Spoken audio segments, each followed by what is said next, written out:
You're welcome to Short 360 Media. The name is Chris, aka with all due respect, this nonsense must stop, and truly it will stop. We've been in the northern region for a while, so we decided to start creating content about very interesting places and very interesting things in the northern region that you and I don't know about.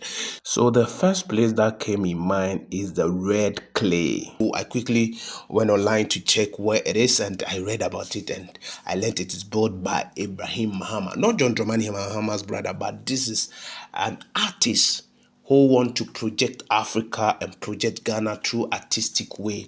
So I was like, okay. Then I spoke with a course mate. She said she know that. Then you could see us, we are on our motorbike going to that place and getting close to the place. It is mind blowing. You see train, you see plane, helicopters. You see. I was like, how did this thing got to the northern part? I was like, whoa. Hey, I was overwhelmed. So we quickly entered. As you can see, we entered and we parked our motor. We spoke with the tour guide and they have to take us around. And the first room we entered is the art studio. You know, the video is very lengthy, so we'll be breaking it in episodes. So this is the first episode. We entered the art studio, and the tour guide explained a whole lot of things that blew my mind. So he started telling us about that wood that is behind, that was a train sleepers. That's the name, train sleepers, and was like, this is from Takoradi, and the first train road that was built in Takoradi, it got it from that place, and it is kept here just to let the upcoming, or to teach the upcoming generation or the young one, so that they will know that this wood were from the ages. I was like, whoa. Then quickly I saw something that looked like ostrich head. I was like, is that not ostrich head? Is that yeah? Then he told us a lot about it. It was like, oh, you see, it's a marks that the hunters, those hunters who hunt those birds, use those days to hunt them.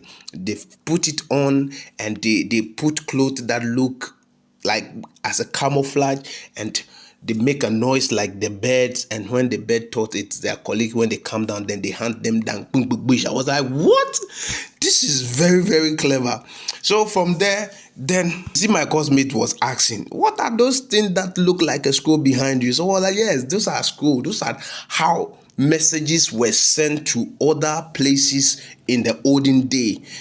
It's now that we have email, now that WhatsApp come, you can write message and those kind of things. Those days it wasn't like that. It's a scroll. They write a message on it, they give it to a horse rider, travel to Accra and go and deliver. That was how the whole thing was going. I was like, what? Quickly we saw some big engine, and we're like, what are this engine for? Then he explained. So he said those are plane engine. These are plane engine. This is a propeller engine, and the next one is a jet engine. I was like, what?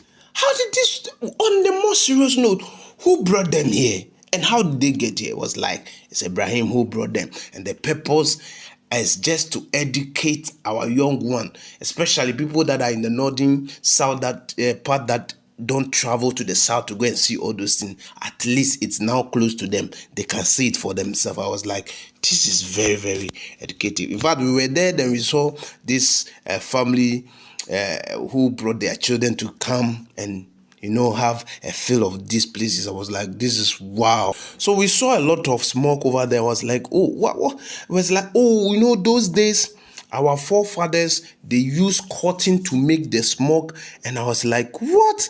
And they were, according to him, this is almost about in 90s and 80s, this smoke are still here. I was like, this is madness. And these are all kept here just to teach us that the smoke we wear today and the olden day, those days there were no machines to work on them, but now there are a lot of machines that are working. Those days they use their hand. Grandfathers and grandmothers use their hand in working on the smoke. I was like, this is a whole learning center. If you don't know, you don't know.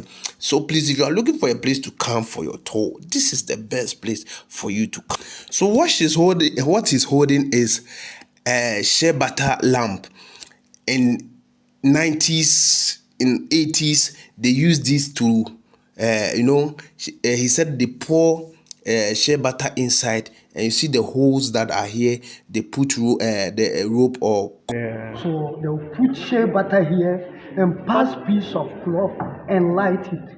Whether group studies or whatever they want to do, they'll be getting light from it.